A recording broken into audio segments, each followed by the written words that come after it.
All right, this shouldn't have been too difficult. I included this challenge because I wanted you to write the code to wire up the next and previous fields when you're adding a node into the list. So I'm in the employee doubly linked list class, and I'm going to go down to the add before method.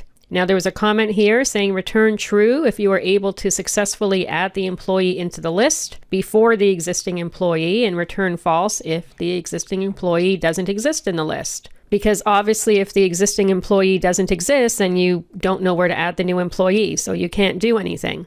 Okay, so I'm going to remove this comment here and let's implement our methods. So the first thing we're going to do is check whether the list is empty. Because if it's empty, then we just need to return false, because obviously the employee that we want to add the new employee in front of doesn't exist in the list, so we can't do anything. So I'm just going to say if head equals null, return false. I could also use if is empty here. I'm just going to say if head equals null, but you could also have said if is empty. Okay, so if it's not empty, then we have at least one employee in the list. And so the first thing we need to do is find the existing employee. So I'll say find the existing employee. So I'll say employee node current equals head, because we're going to start looking at the head of the list, and then wall current is not equal to null, and current isn't the node that we're looking for, the employee that we're looking for. So current dot get employee dot equals the existing employee. So while current isn't null and while current isn't equal to the existing employee, we're going to move to the next node. Current equals current dot get next. Now when we drop out of this loop, two things are possible. Either current is null, meaning that the existing employee isn't in the list, so the employee doesn't actually exist in the list, or we have found the employee that was passed in as existing employee. So we'll handle the if current equals null case first, because if current equals null, we just want to return false.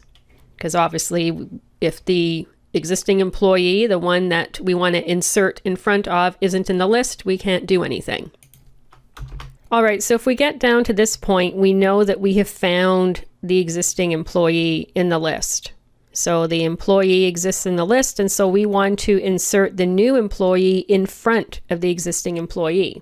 So what we'll have to do, if we're going to plop this new employee in front of an existing employee, we're going to have to change 4 fields. We're going to have to obviously set the previous and next fields of the new employee. We're going to have to change the previous field of the current node, because we're inserting the new employee in front of the current node. So we're going to want the current node's previous field to point to the new employee. And then the employee that's currently in front of current is now going to be in front of the new employee. So its next field needs to be changed. So let's start doing that. So we'll start by setting the new node's next and previous fields. So the first thing we'll do is create a node for the employee. So we'll say employee node, new node equals new employee node, and that's for the new employee.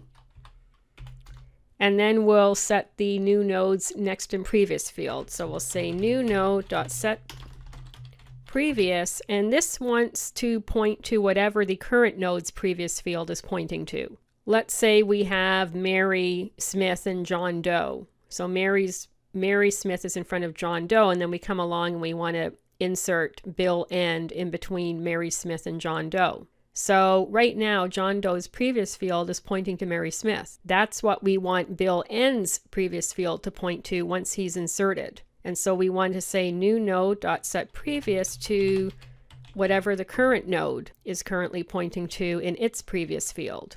And then because we're inserting the new employee in front of the existing employee, we want the new employee's next field to point to the existing employee. So we're going to say new node dot set next current.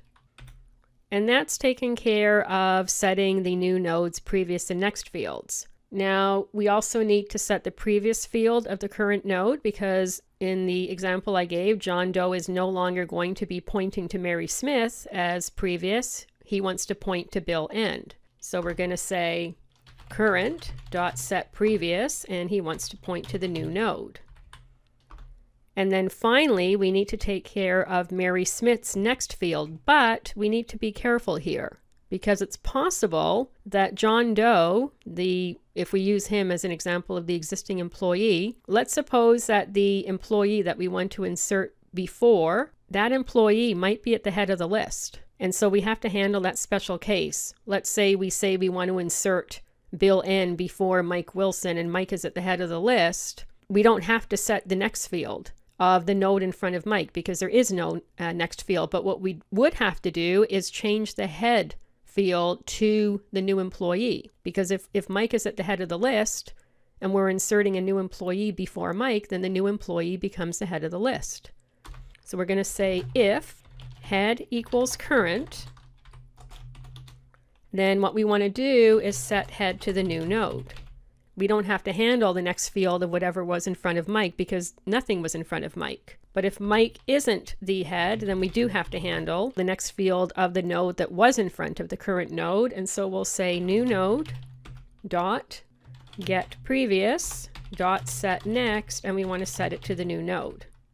So up here, we've already set the new node's previous field to whatever was in front of the employee that we're inserting in front of. So in the case of inserting Bill N between Mary Smith and John Doe, we've already set the new node's previous field to Mary Smith. So new node.getPrevious will be Mary Smith, and we want to set her next field to the new node because instead of pointing to John Doe, she's now going to want to point to Bill N. And so that's what we have to do to wire up the new node properly and to change the next field of the node that's now in front of the new node and the previous field of the existing employee. But we're not quite finished yet. We have to increment the size. And we also want to change this return false to return true. Because if we make it down here, we were able to successfully insert the new employee into the list in front of the existing employee. So let's go over to the main method. And here, this is the code that was in the starter project. So we're adding 5 employees. We create our list. We add Jane, John, Mary, and Mike to the list. And then we want to add Bill before John Doe. So let's run this to make sure it works. Here's the list before we add Bill N, and we can see that it contains Mike, Mary, John, and Jane. And then here's the list after we've added Bill N, and we've called the add before method, so we want to add him before John Doe, and we'll see Mike, Mary, Bill, and then John Doe, and finally Jane Jones. So that works. Let's add an employee before Mike Wilson to make sure that we're handling the special case of the existing employee being the head of the list. So we'll say list.addBefore, and I'll just make a new employee up on the fly.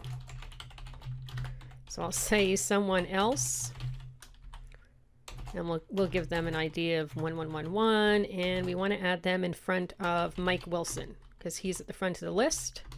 And then we'll say list.printlist. So let's do that. And we'll see that someone else has been added at the front of the list, and we still have all the rest of our entries in the list. So that's it for this challenge. I think perhaps this special case might have tripped a couple of you up at first, but otherwise it's pretty standard stuff.